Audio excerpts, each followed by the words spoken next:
She always sounds like an angel, doesn't she?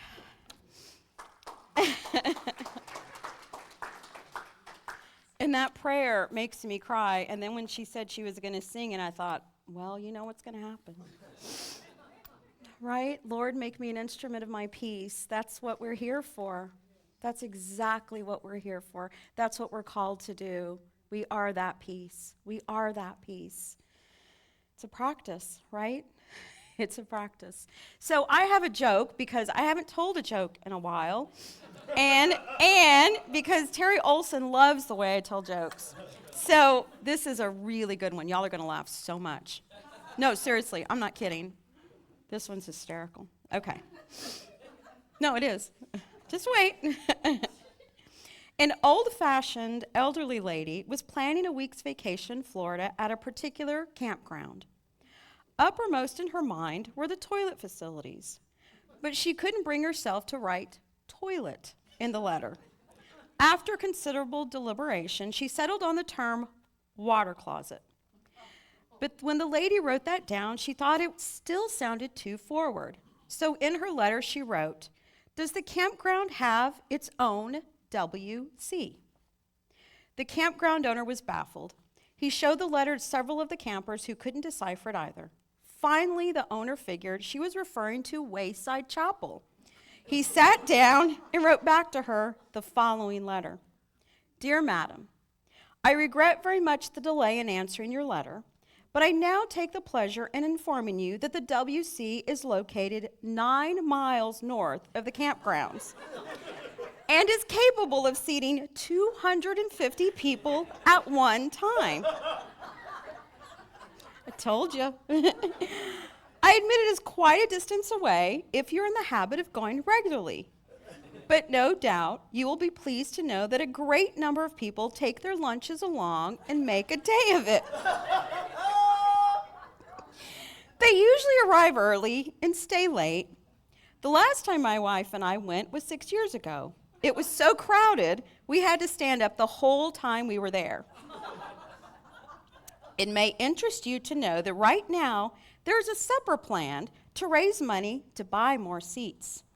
They're going to build it in the basement of the WC. I would like to say it pains me very much not to be able to go more regularly. It is no lack of desire on my part. As we grow older, it seems to be more effort, particularly in cold winter. If you decide to go to our campground, perhaps I could go with you the first time.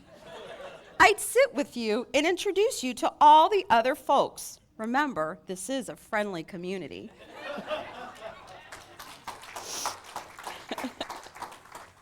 I love laughter. So thank you, Michelle, for saying that the title of the series is Chop Wood, Carry Water. Thank you for that. Where are you, Michelle? Oh, there you are. Okay. Thank you. I appreciate that. And it's a Buddhist teaching, and it has two meanings, and I shared this last week. And one of those meanings is that in everything we do, we see what we're doing as living that spiritual life. That's one of those meanings. So it would make sense that another meaning is that before enlightenment, we chop wood, carry water. After enlightenment, we chop wood, carry water. Because the idea is that we are always practicing, right? It's always a practice. I mean, there are those moments I feel like, absolutely, I've achieved enlightenment, right? Y'all felt that? Absolutely, right? Yeah, exactly, like that. Because then the phone rings, and it could be something you're not in the mood to hear.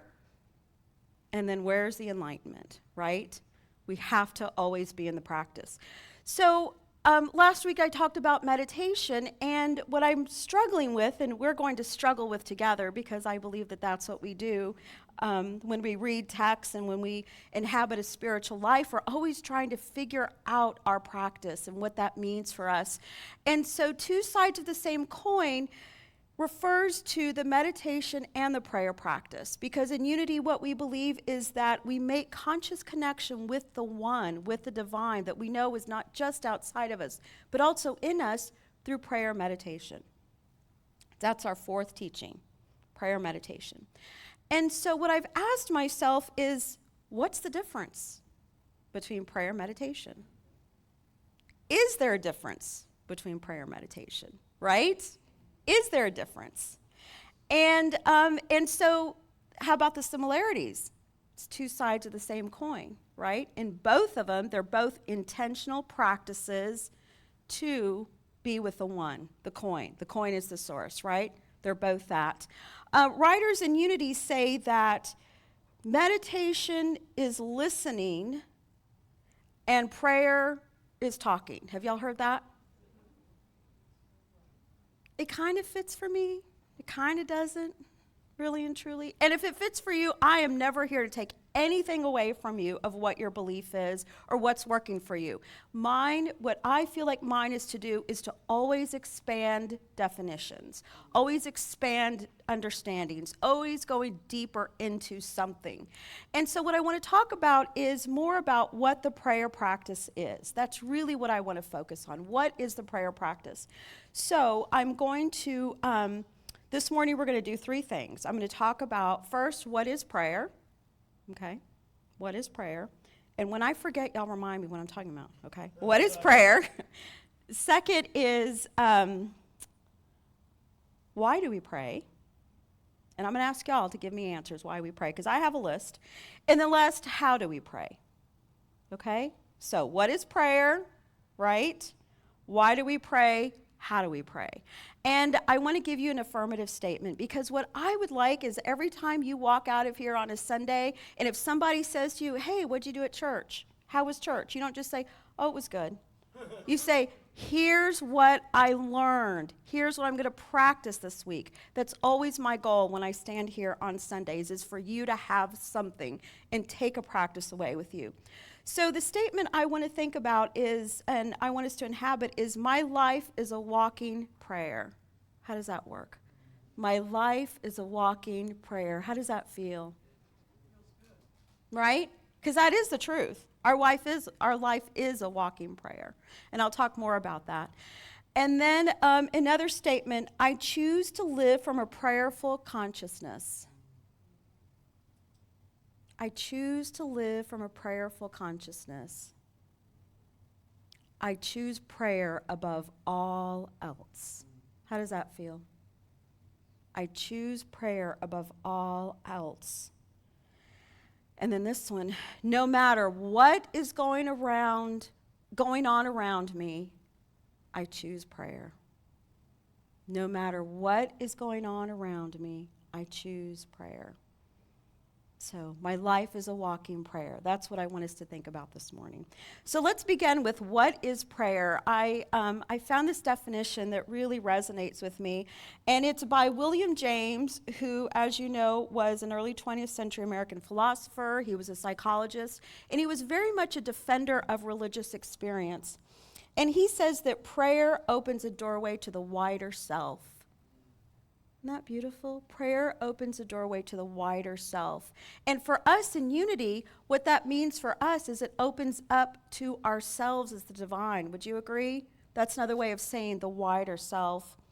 And then he says, and this definition is, I think, perfection. He says, when we pray, it is like the difference between looking upon a person without love or looking upon the same person with love. It is really just that simple. Looking at a person without love or looking at a person with love. And as I read that, I could not help but think about what our motto here is: living, love, embracing all.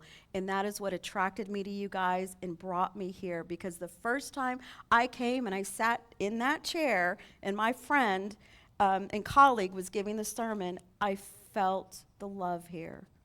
Living love. And that's the prayer, right? That's the prayer. So that's so beautiful and perfect. The other one that I want to share with you is from our co-founder, Myrtle Fillmore. And this is how to let God help you.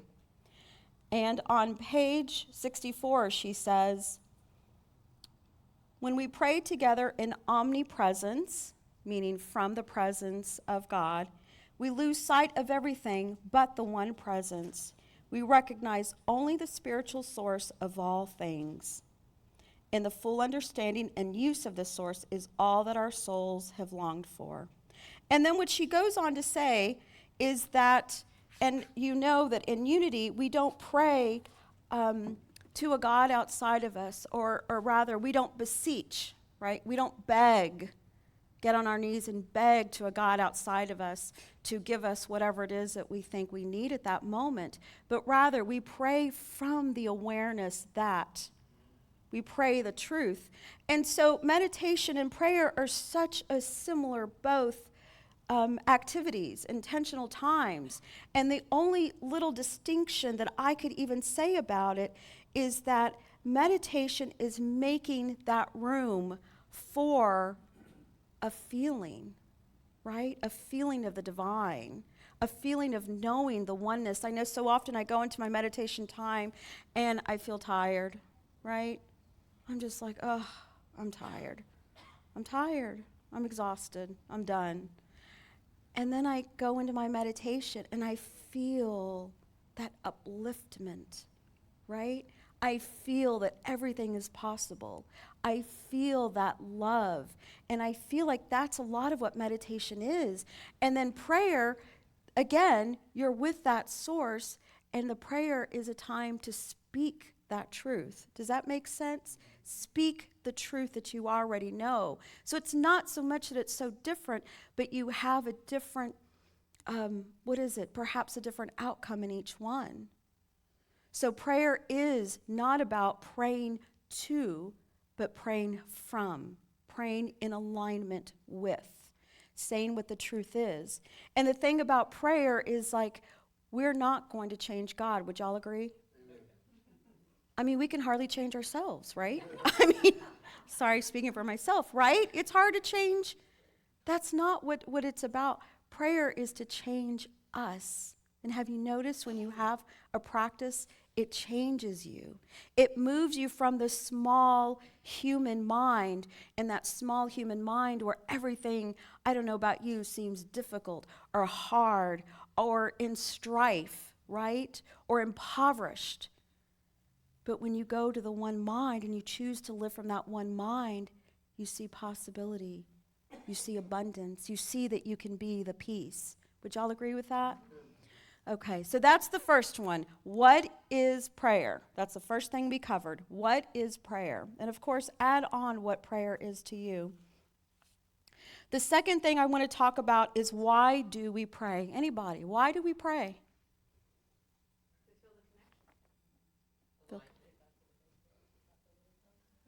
Yeah. Relieve stress. Yes. Yeah. To give thanks.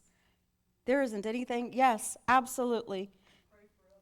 To pray for others. Yeah, y'all have said everything that I have here. Establish a loving relationship with the God of our understanding. Would y'all agree? To establish a loving relationship with ourselves and with our loved ones, right? In that loving relationship, we open our hearts and perhaps even share what is going well, what is not going well. It's also the time when we choose to have spiritual discernment.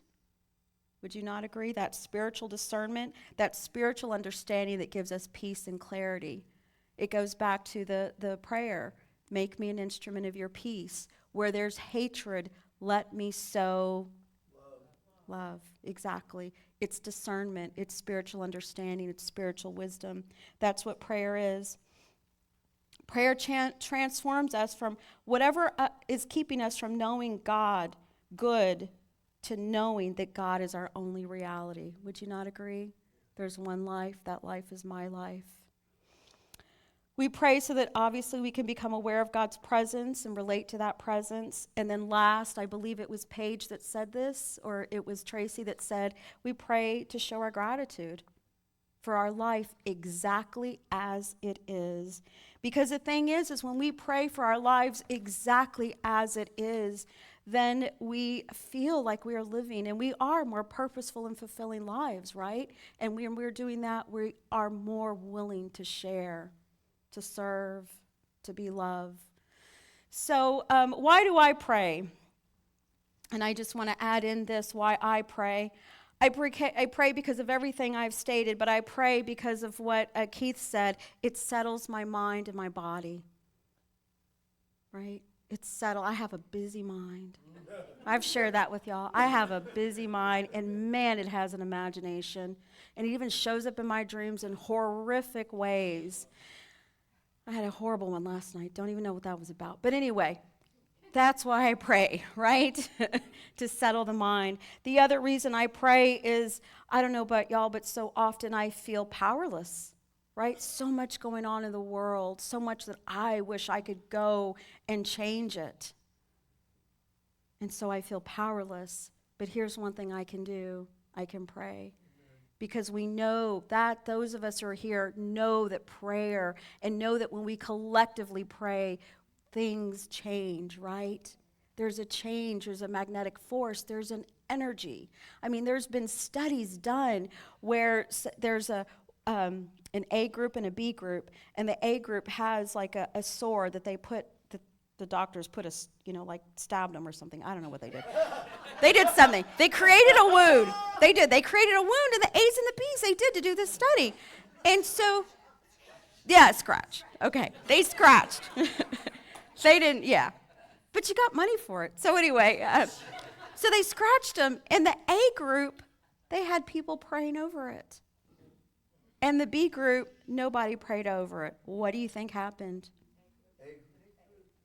That's beautiful. There's scientific evidence about prayer. Scientific evidence. And all it is, y'all, is sending out love, right? That's all it is, sending out love. Your life is a walking prayer. So how do we pray? That's the third thing I said I was going to answer, right? How do we pray? Well, first, we pray in congruency, and I'll talk about that. And second, Unity has a 5-step prayer process, which I'll share with you, because perhaps it's something you want to use. But first, we pray in congruency. What does that mean? That means that if I affirm that I have a healthy and whole body, but yet I'm not doing anything for my healthy and whole body, I'm not living in congruency. So if I affirm I have a healthy and whole body, but I'm sitting on the couch eating bonbons, I'm not incongruent. And I love to sit on the couch and eat bonbons, right? But I'm not living in congruency. So it's the idea that, for example, when we want, and we do, we want the highest and best for our kids, for our loved ones, right? For everyone. But then if we sit on a rocking chair and worry and are in anxiety, is that incongruency? And it's sending out energy, right? It's sending out energy. So that's what the congruent way of living is. And so that's why my life is a walking prayer. What I mean by that is that everything you're thinking, you're saying, you're doing is your prayer. It's all your prayer. So then what are you practicing? Are you sending out that love, or are you sending out fear and anxiety and worry? And believe me, I understand. I understand. So we just catch ourselves, right? We catch ourselves. We shift. We're the sunflower that looks to the light. Thank you, Kim, for wearing the sunflower dress. We're the sunflower that turns to the light, right? So we pray in congruency. We see what we're doing in our life and what we're saying in our affirmations and our words. And then in Unity, we have a specific prayer process that brings us into alignment with God consciousness. Because again, we don't pray to God, we pray from an awareness of God. And so there's 5 pieces to it. And hopefully when I pray, you hear me say these words, but we'll see, right? Step 1, we recognize there is one presence, one power in the universe that is always available to us and through us. So hopefully I say that. In this moment, we recognize that, okay? Step 2, we concentrate on this presence and know that it is as close to us as our breath. We concentrate on the presence. Step 3, we meditate on feeling the affirmative, positive statement. So the one that I chose for today that we're all doing is my life is a walking prayer. So we would hold that in mind. Step 4, we realize the truth of this situation. For example, the truth is that God is amid this situation. The truth is that the healing is the divine pattern that is always taking place. And then step 5, you probably already know what it is, and that's Thanksgiving. We are grateful for this practice. We are grateful for our deeper awareness of truth. Those are the 5 steps. Those are the 5 steps. Okay, so now I have something that hopefully will inspire you. I've shared with y'all that I love trees and that trees have saved my life. So when I found this passage, I was like, I've got to share this. It is just, I found a kindred spirit. And that kindred spirit is Friar Keith Clark. And he wrote about his spiritual experience in the forest around a friary, in the friary that he lived in rural Indiana in the 1970s. And it's from his book, A Personal Journey to Prayer. And he wrote, I got to know the trees quite personally. They all seemed to pray, each in its own way. Some were nervous and quivering in their prayer. Some looked depressed. There were a few young trees whose prayer was a fledgling prayer, but they prayed. The pine trees prayed in their rows. The oak trees seemed uninspired, but they continued to pray. One tree on the property was taller than all the rest. It was a cottonwood tree. Its prayer was dignified. It prayed in a way I never knew I never could. Even on what seemed like a perfectly still summer night, the cottonwood still murmured its prayer. It was faithful to prayer. Isn't that beautiful? That is so beautiful. And so that is my desire, that is my hope for all of you, for all of us together, is that we be like the cottonwood tree, right? We be faithful in our prayer. We know that we are in our lives always praying, always praying.